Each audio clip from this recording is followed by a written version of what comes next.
Buongiorno cercatori d'oro, io sono Matteo Berto. Oggi siamo tornati su un rio segreto, in particolare per testare un tappetino che ci ha mandato Julien Gold Digger dal sito omonimo Gold Digger Shop. Vi lascio il link nei dettagli qua sotto. Questi tappetini e le relative canalette sono rivendute in Italia dal mio amico Giacomo, che vi lascio il link nei dettagli anch'esso del suo negozio, che è Armeria Nord-Ovest di Torino. Quindi se nel caso in cui qualcuno di voi fosse interessato a questa canaletta, potrebbe trovare direttamente dal mio amico Giacomo, contattandolo, chiamandolo al telefono, piuttosto che andando al suo negozio direttamente a vedere il prodotto. In questo video voglio farvi vedere di cosa si tratta. Si tratta principalmente di una canaletta con tappetini modulari. Il tappettino in questo caso è il tappettino prodotto e testato dal mio amico Julien dalla Francia. È un tappettino che vi farò vedere successivamente, che necessita molta acqua per un corretto funzionamento. Inoltre tende a produrre un concentrato di lavaggio molto ricco, ma al contempo anche abbondante. È necessario quindi avere tanta acqua a disposizione, abbastanza veloce, e dal punto di vista invece della dimensione dell'oro, io vi sconsiglio di lavare sedimento che contiene all'interno oro molto fine. Questo tappetino funziona molto bene in un rio montano, come noi principalmente operiamo. Ma bando alle ciance e vediamo di cosa si tratta. Questa è la canaletta di cui finora vi ho parlato. Una canaletta lunga circa poco meno di 1 metro e composta da 2 principali parti: l'imbuto o piano di carico e la canaletta vera e propria con la scocca. L'unico strumento di cattura è il tappettino blu che vedete all'interno della canaletta già piazzato. Viene tenuto saldo la canaletta e la scocca da questo pezzo di metallo, il quale a sua volta è ancorato per via delle viti.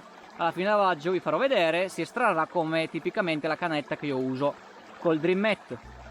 Queste canalette sono molto performanti, in quanto si possono inserire all'interno i tappetini che volete sulla base del sedimento che andate a lavorare, del grado di concentrazione che volete e soprattutto della dimensione dell'oro che pensate di ritrovare.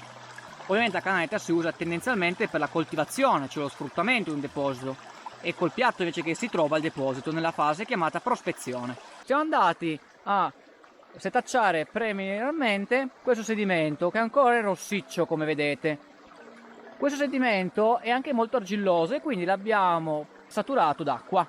Adesso andremo a vuotarlo all'interno della canaletta. La canaletta, come vedete, ha molta acqua che passa e di conseguenza è importante svuotare un po' di sedimento alla volta e modificare successivamente i parametri se si vede che puisce troppo in fretta, oppure aumentare la velocità e l'acqua nel caso in cui puisca troppo lentamente. Inoltre poco a monte ho fatto anche un po' di sbarramento, come potete vedere, in maniera tale che l'acqua venisse convogliata all'interno della canaletta.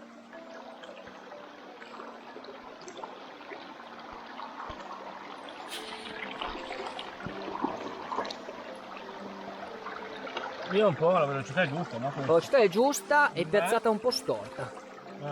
Così andrebbe meglio. Il tappetino funziona egregiamente, forse l'acqua è un po' veloce, ma dopo andiamo a modificare ancora i parametri. Come vedete è un tipo di canaletta che funziona anche in condizioni non propriamente performanti. Questo qua è un video solo dimostrativo, perché sennò si potrebbero lavare diversi secchielli di sedimento. Quindi Giacomo, per togliere la canaletta, semplicemente la rimuove fisicamente. Le trappole, come vedete, sono colme di sedimenti. La toglie pian pianino, diminuisce man mano l'acqua, fin tanto che praticamente l'acqua si ferma. Così, bravo. Vedete, la canaletta è colma di sedimenti pesanti solo lungo le trappole, principalmente le trappole circolari e le trappole, quelle che non sono circolari, lineari, tra una trappola circolare e la successiva. Le trappole hanno questa tipica forma a spirale. L'oro si trova principalmente nei primi 10 cm. Quindi cosa andrà a fare adesso Giacomo? Semplicemente andrà a rimuovere il tappetino, andrà a lavarlo dentro il piatto e andiamo a vedere cosa c'era nel piatto.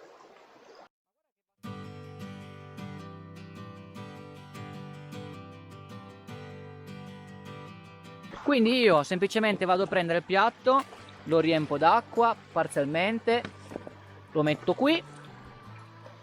Adesso Giacomo ha svitato parzialmente il tappetino a monte, il sito di ancoraggio. Allora lo metti in verticale e poi lo giri al contrario. Così, bravo. Bravo, attenzione, sta sempre sopra il piatto. Qua ti faccio lì con un secchiello. Che... Sì, Ora so. vai a prendere l'altro lembo. Bravo. E così, bravo, così.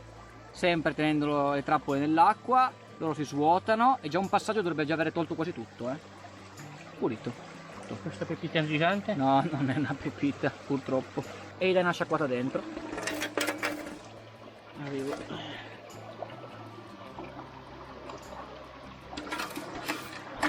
No, proprio ci vuole un po' più di acqua, Giacomo. Ecco.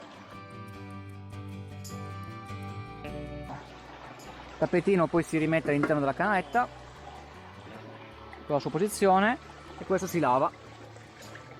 Adesso abbiamo solo lavato una piccola quantità, quindi non mi aspetto grande oro, però idealmente potreste lavorare 20-30 secchielli al giorno e di conseguenza produrre un bel concentrato di lavaggio.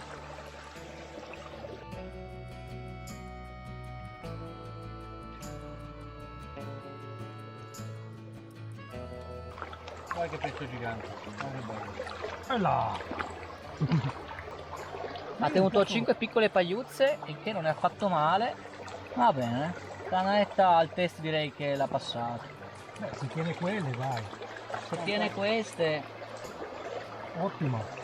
una tra parentesi è tipo un filo. Io ho uno, due, Era tre, piccola.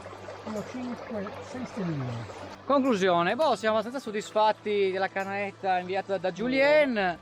L'abbiamo testata proprio un attimo qua con Luca e con Giacomo, però a primo occhio ci è abbastanza piaciuta.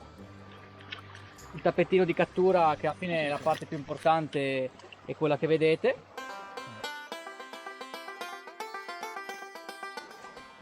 E l'acqua scorre da sinistra verso destra e principalmente l'oro viene catturato in queste trappole più profonde, invece i turbini fanno lavorare materiale e vanno poi a far cadere l'oro nelle trappole decenti, come principio di funzionamento proprio in maniera molto generale. E quindi di conseguenza, invece, per quanto riguarda l'oro, abbiamo un attimo lavato qualcosa come 15 litri, siamo un po' di fretta, quindi si tratta di 5 piatti e abbiamo ritrovato una ventina di pagliuzze, ma pagliuzze proprio piccole, e abbiamo fatto un test un attimo di cattura, non c'era niente, ma più che altro questo è proprio un video preliminare. Andiamo poi a trattarla ancora più in dettaglio con altri video, però volevamo farvi vedere il nostro nuovo giocattolo